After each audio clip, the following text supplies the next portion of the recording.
IG साहब यकीन दिलाते हैं कि कल तक आपकी बेटी आपके घर पर होगी। ये खबर उन टूटे हुए दिलों के लिए किसी मुजिज़े से कम नहीं थी जो अपनी बेटी की जुदाई में दिन रात तड़प रहे थे। वो गरीब लोग रुकर शुक्रिया अदा करते हैं, कहते हैं हम आपका ये एहसान कभी नहीं भूलेंगे, आपने हमारा इतना साथ दिया। जवाब में कहा जाता है कि शुक्रिया की कोई जरूरत नहीं, ये तो मेरा फर्ज था। दाऊद जैसा दरिंदा तो इससे भी बड़ी सजा का हकदार है। इसने जो जुल्म किए हैं इसकी मुआफी नहीं है। आईजी साहब ये भी कहते हैं कि दाऊद अपने ठिकाने मुसलसल बदल रहा है। अगर आप लोगों को इसके बारे में कोई भी खबर मिले तो फौरन इत्तला करें ताकि इस तक पहुंचना आसान हो जाए। ये सुनकर मुतासरा खानदान सुकून का सांस लेकर अपने घर की तरफ रवाना हो जाता है। दूसरी तरफ कहानी एक नया रुख लेती है। एक लड़का अपनी साथी से कहता है कि वो अपने कुछ दोस्तों को ढूंढने जा रहा है।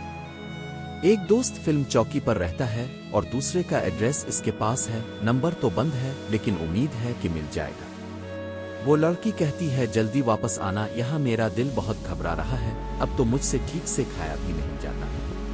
वो इसे तसल्ली देता है कि अगर उन दो में से एक भी मिल गया तो हमारा रहने का मसला हल हो जाएगा। लड़की को डर है कि कहीं ये दोस्त भी पहले वालों जैसा ना निकले। लड़का यकीन दिलाता है कि नहीं, ये लोग वैसे नहीं हैं, ये बेहतर है। वो इसे अकेले कमरे में छोड़कर चला जाता है और कहता है अपना ख्याल रखना, कुछ हो तो कॉल कर देना। उधर शहजाद की जिंदगी में तूफान आया हुआ है।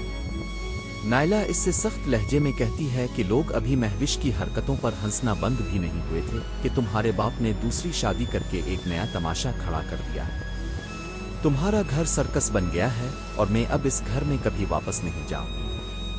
शहजाद टूट कर कहता है कि तुम मुझे मुश्किल में अकेला छोड़कर खुश होती हो। पैसे की खातिर मैंने नौकरी छोड़ी, अब ना पैसे हैं ना नौकरी। बाप अस्पताल में है, रोज रोज जाकर देखभाल करने की हिम्मत नहीं रही। उनकी दूसरी बीवी घर पर कब्जा करने की नीयत से आई है। माँ घर छोड़कर चली गई है, मैं अकेला रह गया हूँ। नायला कहती है तो बेहतर है तुम यहीं मेरी माँ के घर आकर रहो। फजूल घर के झगड़ों में अपनी जिंदगी क्यों बर्बाद कर रहे हो? मैं अपने अब्बा से बात करूंगी, वो कल ही तुम्हारी नौकरी के लिए अपनी कंपनी में बात करेंगे। ये सुनकर शहजाद चढ़ जाता है, कहता है मैं नौकरी की अजियत से तंग आ चुका हूँ, फिर भी तुम मुझे नौकरी का मशवरा दे रही हो। मुझे अपना कारोबार करना है। नायला पूछती है तो इतना पैसा कहाँ से लाऊं? वो कहता है तुम्हारा जेवर किस काम आएगा?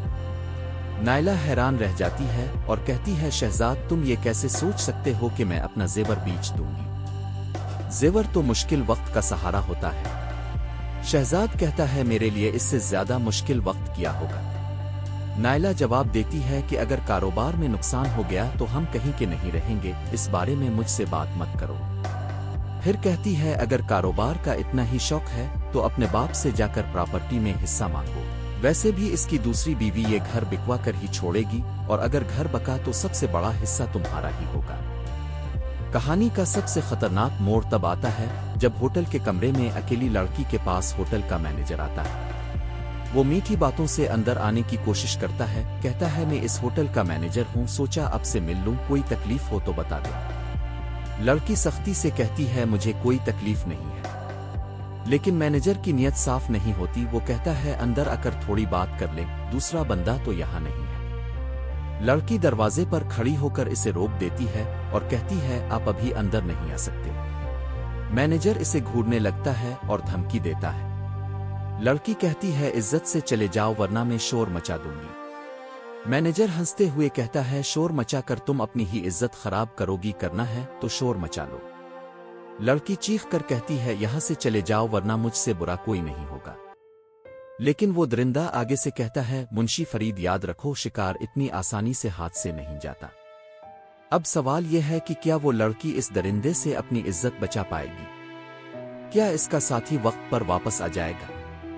क्या दाऊद गिरफ्तार होगा और इस गरीब की बेटी घर वापस आ पाएगी? और क्या शहजाद और नायला का रिश्ता पैसे और प्रॉपर्टी की इस जंग में बच पाएगा?